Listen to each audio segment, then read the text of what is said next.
Holy cow! MacKenzie Gore, a Texas Ranger.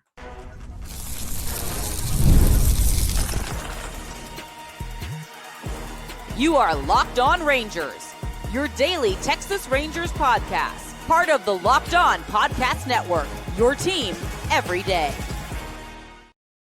You are locked onto the Texas Rangers, the first and best daily Rangers podcast. I'm Bryce Patrick, a criminally addicted Texas Rangers fan, covering this team for 12 seasons, including all 7 as the founder and host of this podcast. Thank you all so much for making Locked On Rangers your first listen every single day, part of the Locked On Podcast Network, now the #1 sports podcast network.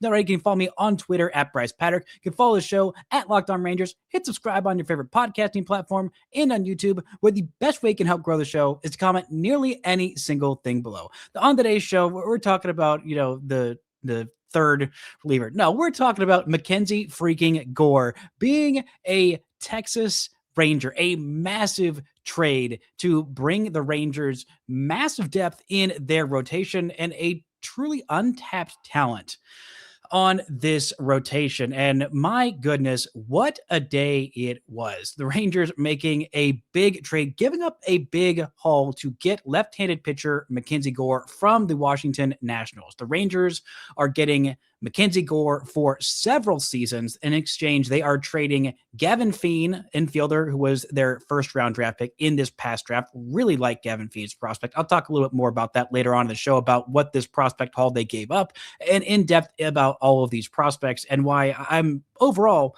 not too concerned, even though it looks like a heavy package. They also gave up shortstop prospect Devin Fiz-Gerald, who is a guy who was a big riser this year in the Rangers system. They also gave up right-handed pitcher Alejandro Rosario, a top 100 prospect before the 2025 season, when he ended up getting Tommy John surgery. He will be missing, I believe, all of this season, as well as missing all of last year. They also gave up first baseman Abimelec Ortiz, who is on the 40-man roster, a first baseman who hits pretty well, but the Rangers have some other first basemen there on the roster. And then the last piece of this deal, the 5th prospect going back to the Washington Nationals, is outfielder Yeremy Cabrera. A big haul for a big pitcher. Now, some of you may be asking, okay, 5 prospects, that's a lot in this day and age. And you would be correct. You might also be saying, who the heck is MacKenzie freaking Gore? And if you haven't been watching a whole lot of Washington Nationals games over the last couple of years, you might not know who he is. And honestly, I would not blame you for not watching a whole lot of Washington Nationals games over the last couple of years. Who MacKenzie Gore is a left-handed starting pitcher, a guy who was formerly one of the top prospects in all of baseball, not just for pitchers, not just for guys who throw with their left hand, but of everybody in Major League Baseball. He was drafted by, you guessed it, AJ freaking Preller, the guy who has just such an eye for talent and really is great at getting diamonds in the rough. But Gore was not really a diamond in the rough. He was the 3rd pick in the 2017 MLB draft out of high school. Now, this is uncommon because left-handed pitchers, usually just high school pitchers in general, they don't usually go that high up in the draft. They are usually considered the riskiest types of prospects, but the ceiling on what MacKenzie Gore could be was just so darn high. Not only was he a lefty who now sits at 95 miles per hour, and I believe can run it all the way up there to 100 miles an hour, but the other stuff in his arsenal was also exceptional, mainly that curveball. The curveball is his best secondary pitch, but just going on him being a left-handed starting pitcher who throws 95 on average. Let me tell you how many left-handed starting pitchers there are that throw 95 miles an hour or better on average. There is MacKenzie Gore. There is Cole Ragans. There's Blake Snell. Ragans and Snell throw a little bit less hard than Gore. The other guys who throw with their left hand and are starters and sit 95 or better, you got Max Fried. You've got Garrett Crochet, Jesus Luzardo, and then Tarek Skubal. That's it. That's the end of the list. There are not that many guys who are just left-handed and are starters and can throw 95. If that's it. I mean, that was simply what it comes down to. Now, last year, he was an all-star for the first time in his career, making 30 starts, 159 and 2/3 innings, 185 strikeouts, and a very well-deserved all-star appearance. You may look at the final line and say, okay, well, he didn't even get to 100. He didn't even get to the qualifiers, even though he made 30 starts last year. He had an ERA north of 4 and a 5-15 record. You may be thinking, what What the heck is that? Well, the 5-15 record, throw that out the door because he was playing for the 2025 Washington Nationals, and even peak Max Scherzer at his peak nationalness still might have a losing record on that team. But MacKenzie Gore in the first half was incredible. Really a tale of two halves with him last year. 19 starts before the All-Star game, a 3.02 ERA in 110 innings and 138 strikeouts, over 11 Ks per nine in that span. Truly fantastic stuff. The walks were not as much of a problem. 4 times as many strikeouts as walks in that first half, but the second half told a different story. He was much worse in the second half, an ERA north of 6.5. Truly a really, really rough end to that last season with the Washington Nationals. 11 starts there, a 6.75 ERA, 49 and a third innings, still about a strikeout per inning, a little bit less than that, but significantly more of an issue with the walks. And you may be saying, okay, well, if this guy was so bad down the stretch, what are the Rangers going to get out of him? I mean, look at some of the last pitcher that the Rangers traded for from the Washington Nationals and how much better Robert Garcia was with Texas. The overall numbers were in Texas versus with Washington. Washington has not been very good at developing homegrown starting pitching, basically since Steven Strasburg. And Strasburg was one of those special talents that from the day he got drafted, it would be really hard to screw up what Steven Strasburg was as a prospect. It wasn't necessarily because the Nationals were such a brilliant developmental team that they nurtured Steven Strasburg into the amazing pitcher that he was for such a long time. He just kind of was Steven Strasburg, and no matter where he went, he was going to be freaking awesome. And MacKenzie Gore is a guy who lost some of that prospect sheen in 2020. He was part of the original Juan Soto trade. That is why he left San Diego. And really, I think Juan Soto is probably the only guy who could have gotten AJ Preller to part with MacKenzie Gore. Gore had struggled a little bit in 2020 with just some minor injuries. Not having a minor league season that year was tough for him, and just the command and all of his mechanics were a little bit out of whack. He just wasn't quite looking like the potential future frontline starter that he had been for most of his development growing up. I mean, he was a guy who was consistently on top 100 list, even after he had lost some of that prospect sheen after 2020, still in 2021, still on pretty much everybody's top 100 prospects list, but more of a guy in the 50 to 75 range versus the top 25 pretty much everywhere before 2020. This is a guy who has been consistent, who's been healthy for the last couple of seasons, and he has been very, very good at striking guys out. Now, he averages over 95 miles an hour with the fastball. The curveball is his best secondary pitch. He is very good at getting strikeouts, getting chase, getting swings and misses, and when he's cooking, man, this is truly one of the premier talents in the league. Look at what he did in his first start last year. Go and look at that game. Watch the highlights of that game against the Philadelphia Phillies, the second game of the season. Or I think that was opening day. That was definitely opening day because it was him versus Zach Wheeler, and he was better than Zach Wheeler. He was actually pretty significantly better than Zach Wheeler in that start against an incredibly talented Phillies lineup. Gore went 6 innings, 1 hit, 0 walks, 13 strikeouts. This man was unbelievable. And go look at how ugly some of those swings and misses were from the Phillies in that start. MacKenzie Gore is incredibly talented. And not only is he incredibly talented, he's still fairly young. He turns 27 in about a month, a little bit over a month, February 24th, still born before the year 2000. So I feel a little bit less old talking about him still being a guy who is in the middle of his prime. He is a Scott Boras client, so don't expect some big extension for the Rangers to keep him around for a very, very long time. He is going to be in his second year of arbitration this year, so not just this year, but multiple years of control. According to Spotrac, he is in Arb 2 this year. He's going to make $5.6 million, which is a steal for an all-star caliber level starting pitcher, especially a lefty who throws 95, who is incredibly talented. This is the Rangers going in on this year because they'll have another year under contract. I'm pretty sure that next year, 2027 will be his last year under contract. So multiple seasons of control for him. I've seen different reports from Baseball Reference versus Spotrac of whether he has 2 years or 3 years of club control left. I'm still not entirely sold on it being just 2 years of club control left, but I think that is the case. This is an incredibly talented pitcher, and Washington, he had a chance to grow as a young starting pitcher, had a chance to learn at the big level, to be bad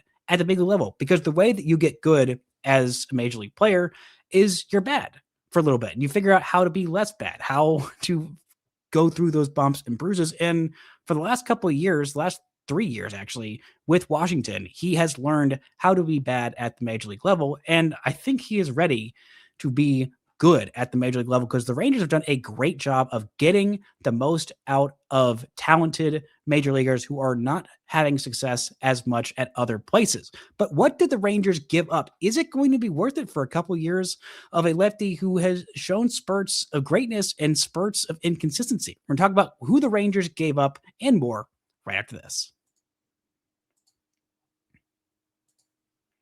This show is brought to you by TurboTax. Tax season doesn't have to take over your life. This year, TurboTax is making it easier than ever to just hand things off and move on with your day. With full TurboTax full service, you can have your taxes done by a trusted local expert, start to finish, without the stress or the guesswork. Instead of spending hours trying to figure out the forms, you can meet with a local TurboTax expert in person, or connect with them online. They handle everything from W-2s to self-employment forms and work to get you every single deduction. You can upload your documents, go about your day, and get updates right in the TurboTax app. It's a huge time saver and gives real peace of mind knowing an expert is handling it. For a limited time, you can have your taxes done by a local TurboTax expert for just $150 all in. If a TurboTax expert didn't file for you last year, just file by February 28th. Take taxes off your plate and get back to your life. Visit TurboTax.com/local to book your appointment today. Shout out that every day is making Locked On Rangers your first listen every single day. On tomorrow's show, I'll be back and talking a little bit more about this trade, hopefully a little bit more clarity about what we're going to get from this young man in MacKenzie Gore, and maybe a little bit more about the prognostication of what this means for the 2026 Rangers on tomorrow's episode. If you want to be part of the Everydayer Club, join the all-access Everydayer Club. Go to LockedOnTexasRangers.supercast.com and join the club. Just $5 a month, and that gets you ad-free episodes of the show. There is a members-only Discord where I will be talking up a storm today and tomorrow all about MacKenzie Gore. Go join today and check it out at LockedOnTexasRangers.supercast.com. Now, who did the Rangers give up? That's the other big question in this kind of a deal. Is 5 prospects, is that too much for a guy like MacKenzie Gore? And I say no. Now, I have followed Texas Rangers prospects for well over a decade, and this farm system is better than it's been in recent seasons. They've done a good job. Chris Young has done a good job of filling it with good pitching prospects. He has really overhauled how the Rangers view their system. They haven't been the best at developing hitters, though. And this is what basically the entirety of this package is a lot of hitters. 2 guys who are not the Rangers' top prospect. They were able to avoid giving up Sebastian Walcott. I honestly don't think he was really ever on the table, especially if it was just 2 years, MacKenzie Gore. Now, if it was 3 years, I'm sure they'd be listening on a guy like Sebastian Walcott, who is a consensus top 100 prospect in baseball. A lot of places have him in the top 10 prospects in all of baseball. I think he should be up there closer to the top 10, a young man with such an incredibly high ceiling. But I really like what the Rangers had in Gavin Fien. He was the Rangers' first round pick from last year. Not a whole lot to go off of, but all the reports were very, very high on Fien. The Rangers viewed him as more of a shortstop, although in his tweet announcing the full trade, Jeff Passan listed him as a third baseman, although it kind of depends on where you're asking whether Fien is going to be a shortstop or a third baseman. He is a guy who is going to be bat first. His bat is absolutely going to carry his prospect profile for basically the entirety of his minor league career. Still very, very long way away. And right now the Rangers are in their contention cycle. And so that kind of colors my view of this trade and of the return that the Rangers gave up, because a lot of these guys most of these guys actually are fairly far away from making the major leagues. So Gavin Fien, he's probably 3 to 4 years away from making the major leagues. Might be a pretty good major leaguer one day, but that is still a long way down the road. Devin Fiz-Gerald is a Rangers prospect drafted out of a high school in Florida, won 4 state championships, a coach's kid, just all of the generic baseball rat kind of coach's kid, works hard, first guy in the gym, last guy out of the gym, all of those attributes that are usually overplayed. those are accurate when it comes to Devin Fiz-Gerald. He had a breakout season this year. Injuries derailed his season just a little bit, so he didn't play quite as many games as I was hoping to see him. Split time between the Arizona Complex League and the Low A Hickory Crawdads. I really liked what I saw from him this year, and the reports had him, I probably would have had him in my top 10 Rangers prospects. I was thinking about doing my top 30 prospect list this week. I'll do that next week, and I'm going to have a whole lot fewer names to come up with. I have to come up with basically 5 more guys because Rosario is going to be in my top 30 prospects as well. But Fitz-Gerald was a big riser in this system. I think the ceiling on him is probably a role 5 and a solid everyday big leaguer, a guy who can start every day on a decent team. We'll see. He's still so far away. It's really hard to tell exactly what kind of a ceiling there is on a kid like that. I mean, especially since he barely played in full season ball, but all the reports were really, really high on him. Now, Rosario, I think, might be the one that hurts the most in this, but I'm still not exactly sure. And I'm not sure what it says about Rosario, whether it's more says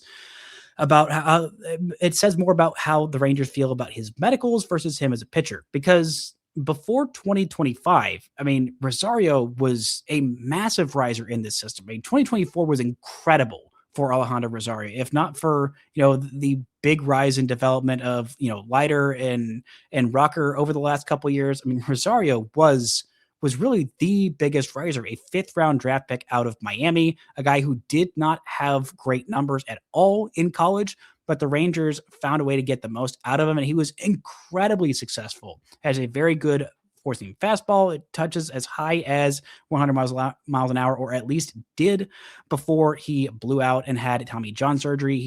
He waited for a long time in 2025. It was really just an odd situation. I talked about it a lot. I felt like I was going crazy because I was the only person who was seeing it or talking about it really at all across the course of the 2025 season, because at the end of March, it came out that, Alejandro Rosario is going to need Tommy John. He has a torn UCL. He's going to need some kind of elbow repair surgery, whether it's the internal brace surgery that Cody Bradford had, which I talked about on yesterday's show, how that's different than Tommy John surgery. It takes less time to recover. But Rosario had the full Tommy John surgery, and so he waited for months and months and months, and there was nothing really out there about why or when he had the surgery. It just came out, oh yeah, by the way, he had it during the season. I think that came out like a month ago. It was just a very, very odd saga and year for Rosario. I have no idea why the surgery was delayed. The Rangers didn't give an official reason. They just said we're waiting on some things, was basically the reason that came out a month later. And that was kind of the last update, was in April of last year, of them saying, yeah, he hasn't had the surgery yet, but we're waiting for some things to figure out when he's going to have the surgery. I think it was at the midpoint of last year, but honestly, I have no idea.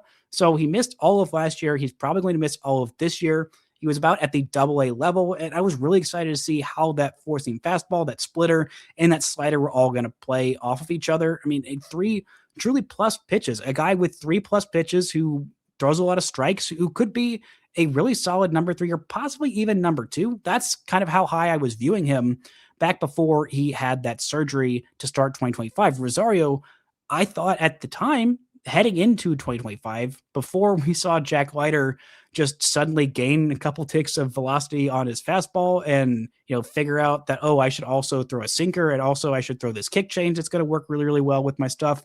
Before Jack Leiter did all that and had a, really awesome full rookie season, I really had Rosario as a higher ceiling, and I think I had I don't know about a higher floor than Leiter, but I definitely had his ceiling as higher than Leiter. I thought Leiter before last year, heading into spring training of 2025, I thought Leiter at best was going to be maybe a 3, probably more likely a 4 or 5, or maybe even reliever. Because 2024 was not great for Jack Leiter, but 2025 was awesome. And so those things flipped. And also Rosario had Tommy John surgery and Jack Leiter didn't. But Rosario, I am very, very high on. The last couple of guys on this list, Abimelec Ortiz was an undrafted signee back in the draft class of 2020. That was a shortened draft.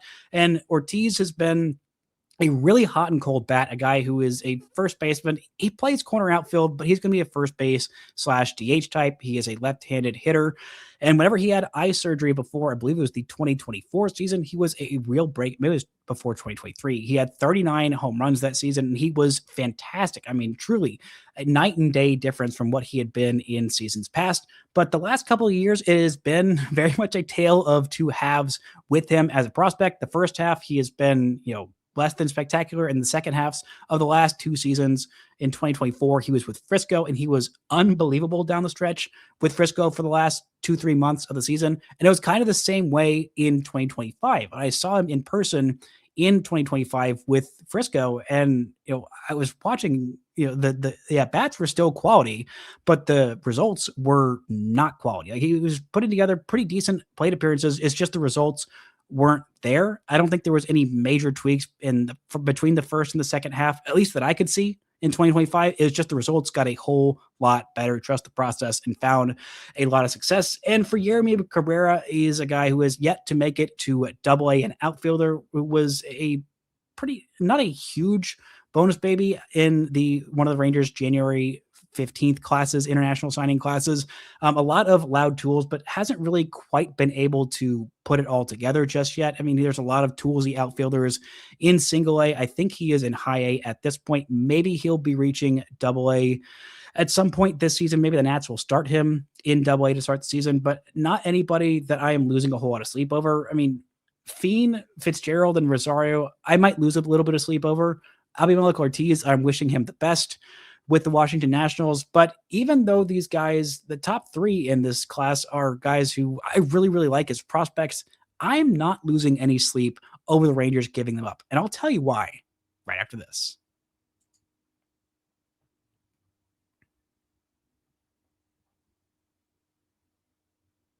Now, the Rangers made a big old trade, adding MacKenzie Gore to their rotation in exchange for Gavin Fien, Devin Fiz-Gerald, Alejandro Rosario, Abimelec Ortiz, and Yermi Cabrera. And that's a lot of prospects for probably just 2 years of MacKenzie Gore. And I'm not losing sleep over it. I am not worried about it. As they say in one of my favorite shows, I'm not worried about it. I'm not worried about any of it.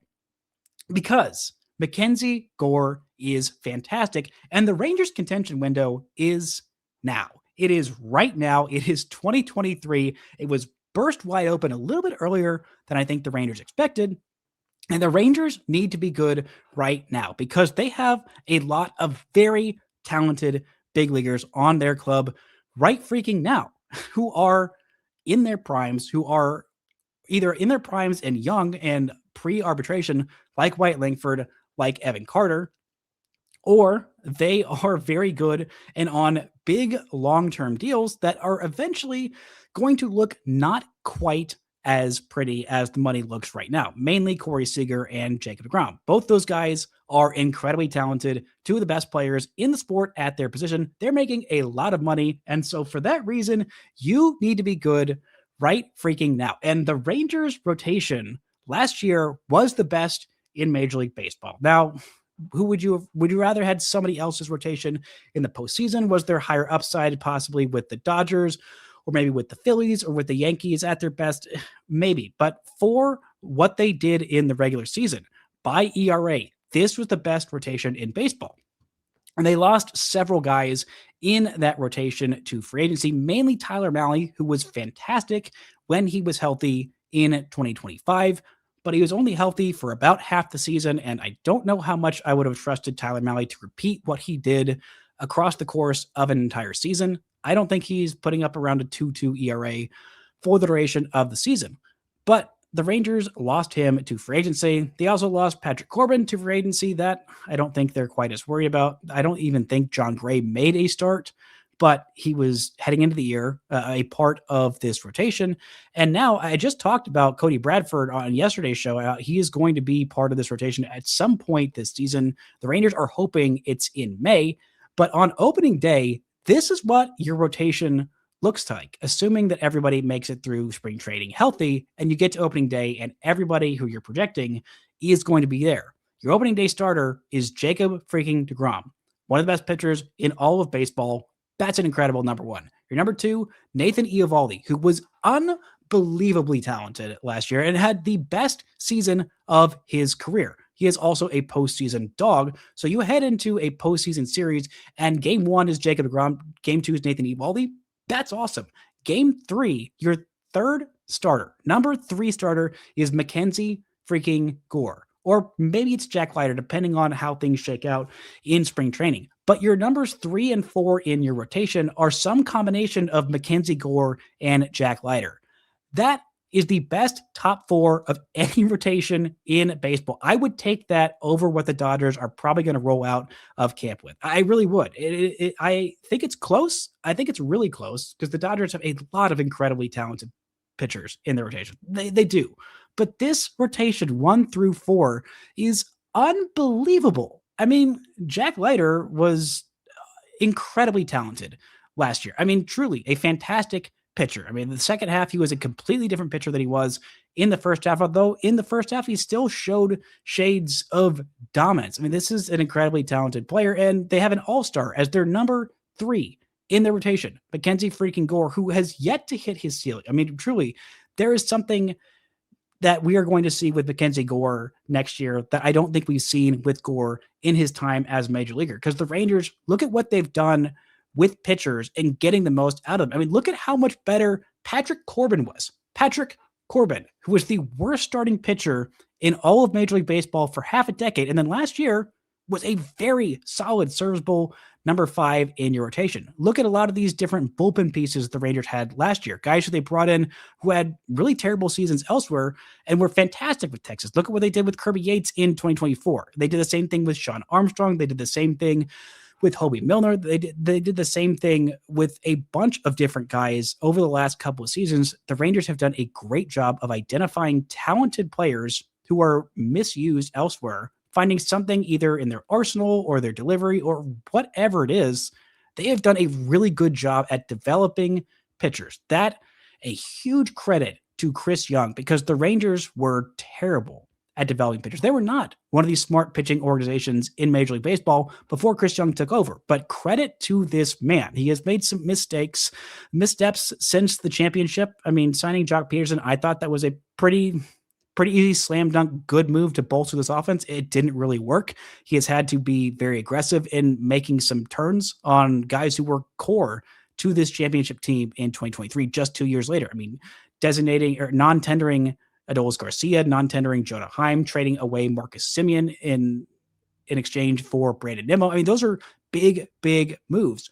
But for the Rangers, because they could not self-impose, they decided not to spend a whole lot of money this offseason. I really thought they were done. I thought they were done making big moves this offseason. I really thought that the biggest move that they had left was, signing a reliever. Right? I thought that was it. I thought Jacob Junis was the big move left this offseason. Like, okay, they did that on Sunday. All right, well, let's go ahead and walk into the season, and that's what this rotation is going to be. I mean, my episode less than a week ago of the opening day roster projection, I knew it was a little bit too early to do that. I mean, at the midpoint of January, but wow, how wrong I already am of who is making this opening day roster, because I did not expect MacKenzie Gore to be a part of this Rangers rotation. That is another huge credit to Chris Young of the way that he does business. He is like the G in lasagna. Real G's move in silence like lasagna. Chris Young is the G in lasagna, because I heard nothing about this. Absolutely nothing about this. There were no rumorings or rumblings really even about MacKenzie Gore trade. There were just some teams that were kind of quietly kicking the tires about MacKenzie Gore, but I never thought that it'd be the Rangers. It never crossed my head. I mean, going through this offseason, at the beginning of the offseason, I was looking at some possible trade candidates. I never talked about MacKenzie Gore because I thought that guy's going to cost a lot of prospect haul.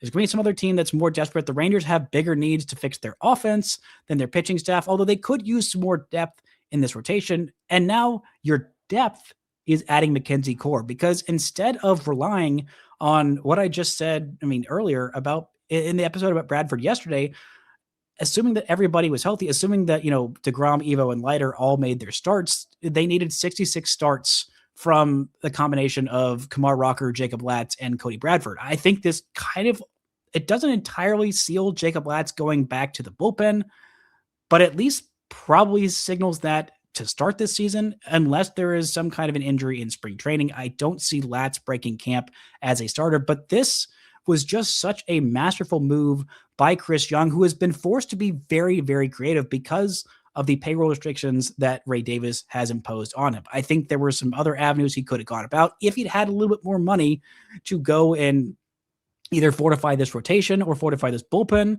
I'm still just genuinely shocked that, $1.5 million, maybe they just didn't want Sean Armstrong back. That honestly is the only thing that really explains it, because if they can, sign Jacob Junis to a 1-year, $4 million deal, why was that $1.5 million extra for Sean Armstrong a bridge too far? I'm not entirely sure, but I have to commend Chris Young for this move. This is a gutsy trade. This is a trade that makes you better, though. It is banking on now. It is betting on the future, which is what you need to do when you have superstars on your team like Corey Seager, who is still in his prime, still one of the best players in all of baseball, and you are paying him a lot of money to be good at baseball. When you have Jacob deGrom and Nathan Eovaldi on your team, and they're making a lot of money to be good at baseball, you need to win while they're there and while they're good. And while you have Wyatt Langford, who is going to eventually make a whole boatload of money, while he is still not even making arbitration money